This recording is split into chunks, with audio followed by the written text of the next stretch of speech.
Hello everyone.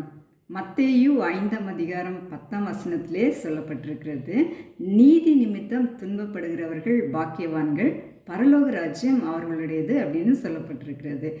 நீதி நிமித்தம் துன்பப்படுவது அப்படின்னா, இயேசு கிறிஸ்துவை தன் சொந்த இரட்சகராக ஏற்றுக்கொண்டவர்கள், அவர்கள் தன் சுய நீதிக்காக அவர்கள் நிற்காமல் கடவுளுடைய நீதிக்காக, கர்த்தருக்கு முன்பாக இது நீதியானது,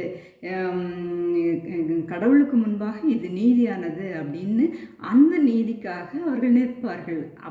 அப்படி அவர்கள் அந்த நீதிக்காக அவர்கள் நிற்கும்போது பல எதிர்ப்புகளை அவர்கள் சந்திக்க வேண்டியது இருக்கும். அதாவது தன்னுடைய சொந்த குடும்பத்தாராலே வெறுக்கப்படுவாங்க, தன்னுடைய சொந்த ஜனங்களாலே வெறுக்கப்படுவாங்க.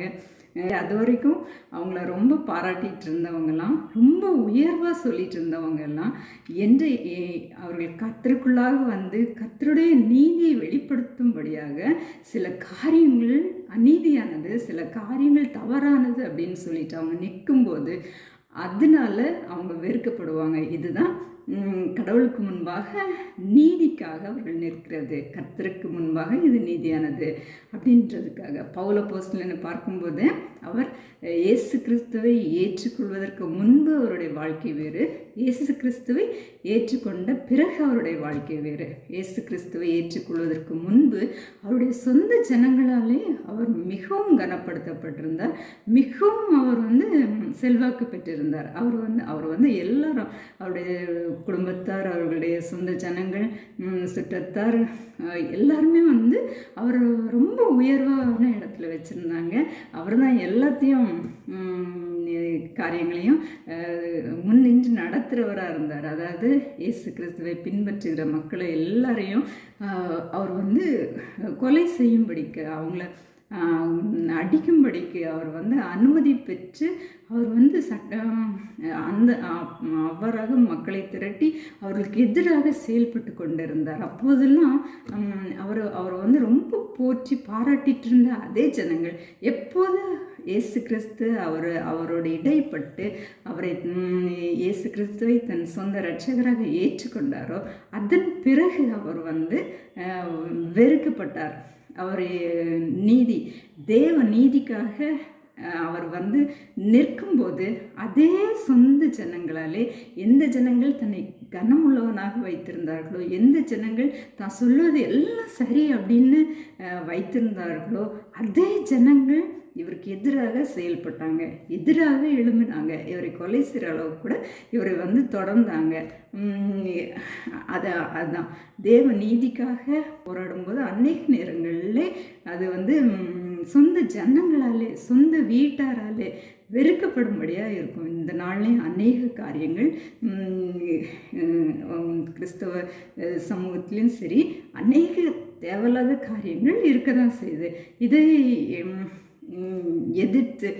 எதிர்த்து நிற்பவர்கள், இது கர்த்தருக்கு முன்பாக நீதியானது இல்லை, இது கர்த்தருக்கு முன்பாக சரியானது இல்லை அப்படின்னு எதிர்த்து நிற்கும்போது அது சொந்த வீட்டாராலே அவமதிக்கப்படுறாங்க, சொந்த வீட்டாராலே எதிர்க்கப்படுகிறாங்க.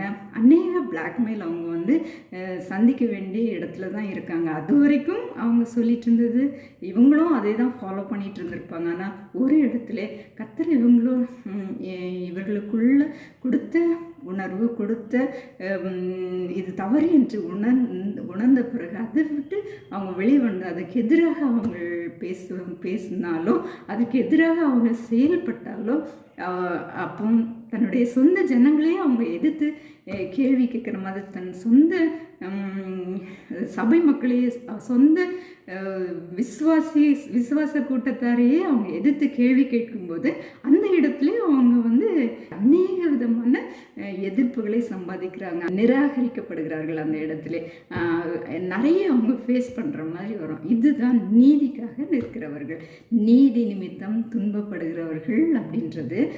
தேவ நீதிக்காக எந்த இடத்துலையும் தன்னுடைய வீட்டார் முன்பாகவும் தன்னுடைய சமூக மக்கள் முன்பாகவும் அவர்கள் தயங்காமல் அவங்க நிற்கிறது, அது நிமித்தமாக அவங்க துன்பப்படுகிறது தான் நீதி நிமித்தமாக துன்பப்படுகிறது, பரலோக ராஜ்யம் அவர்களுடையது அப்படின்னு இயேசு கிறிஸ்து சொல்லியிருக்கிறாரு.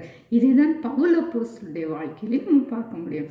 அவர் தான் சொந்த ஜனங்களாலே அவர் வந்து ரொம்ப உயர்வாக எண்ணப்பட்டவர். இயேசு கிறிஸ்துவை ஏற்றுக்கொண்ட பிறகு அவர் வந்து சரியானது இது, இயேசு கிறிஸ்து தான் மெய்யான தெய்வம் அப்படின்னு தேவையில்லாத பல சடங்குகளை பல காரியங்களை எல்லாவற்றையும் அவர் எதிர்த்து பேசும்போது அவர் தனக்கு சொந்த ஜனங்களாலேயே துரத்தப்பட்டார்.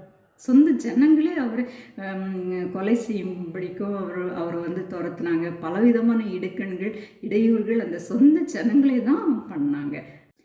பிலிப்பியர் 3:7 பவுல் அப்போஸ்தலன் சொல்லும்போது, ஆகிலும் எனக்கு லாபமாக இருந்தவைகள் எவைகளோ அவைகளை கிறிஸ்து இயேசுவுக்காக நஷ்டம் என்று எண்ணுகிறேன் அப்படின்னு சொல்லியிருக்காரு.